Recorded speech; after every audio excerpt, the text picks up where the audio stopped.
दर्शन दो भगवान,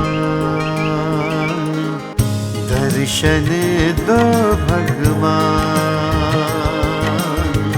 हे परमेश्वर अंतर्यामी, हे प्रभु कृपा निधान। दर्शन दो भगवान।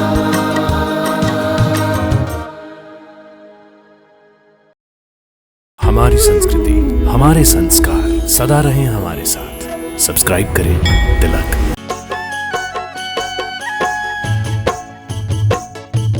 हर हर महादेव। जय भवानी, जय शिवाजी।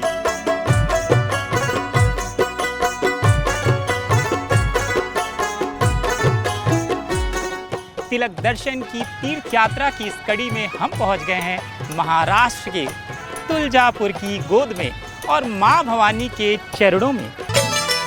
माता माता हम तेरा करें जगराता, माता हो माता हम तेरा करें जगराता।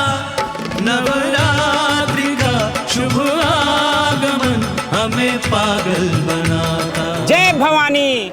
और हम पहुंच गए हैं माता के मंदिर के प्रवेश द्वार पर। भगवती तुलजा भवानी के दर्शन से पहले मंदिर के मुख्य द्वार की बाईं ओर स्थित यह मंदिर दक्षिणामुखी विघ्नहर्ता भगवान महागणपति का है। महागणपति से आगे बढ़ते हुए माँ जगदम्बा, लक्ष्मी, नरसिंह, धन धान्य और समृद्धि की देवी माँ अन्नपूर्णा, ब्रह्मा, विष्णु और शिव का संयुक्त रूप, तंत्र के देवता दत्तात्रेय महाराज, तंत्र साधना की देवी माँ आदिमाया, आदिशक्ति देवी मातंगी, भगवती तुलजा भवानी की बड़ी बहन माता यमाई देवी, श्री मल्हारी, मार्तंड और मध्य में चिंतामणि शिला का मंदिर है। जय भवानी भैरवी मृणालिनी शिवालिके, जयति जयति जगत जननी, जयति जगत पालिके।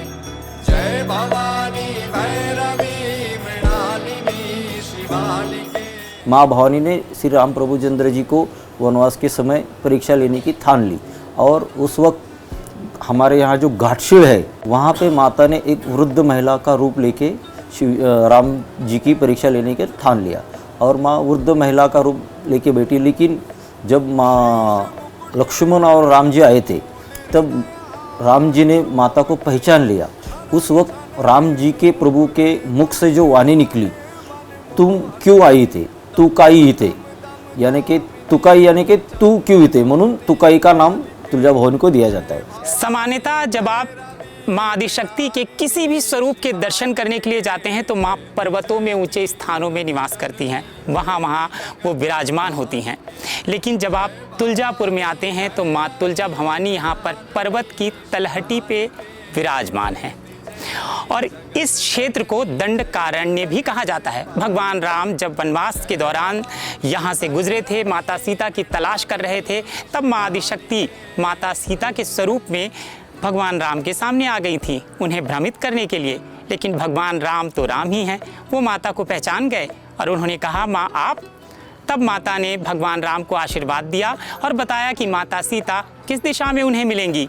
और उसके बाद माँ अंतर्ध्यान हो गई और एक शिला के रूप में यहाँ पर निवास करने लगी और इस स्थान को घाटशील के नाम से जाना जाता है। मेरे चेहरे पे जो उल्लास और संतुष्टि देख रहे हैं ये माँ भवानी के दर्शन के बाद है। तो माता के दर्शन और श्रद्धालुओं से बातचीत हो गई और सबसे बड़ी बात है कि मंदिर का रोचक इतिहास पता चला।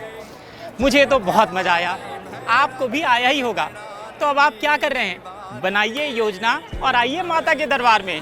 और अपनी यात्रा के दौरान यदि किसी भी तरह की कोई भी जानकारी चाहिए तो ये आप जानते हैं कि आपको क्या करना है। चले आइए सीधा हमारे चैनल तिलक पर।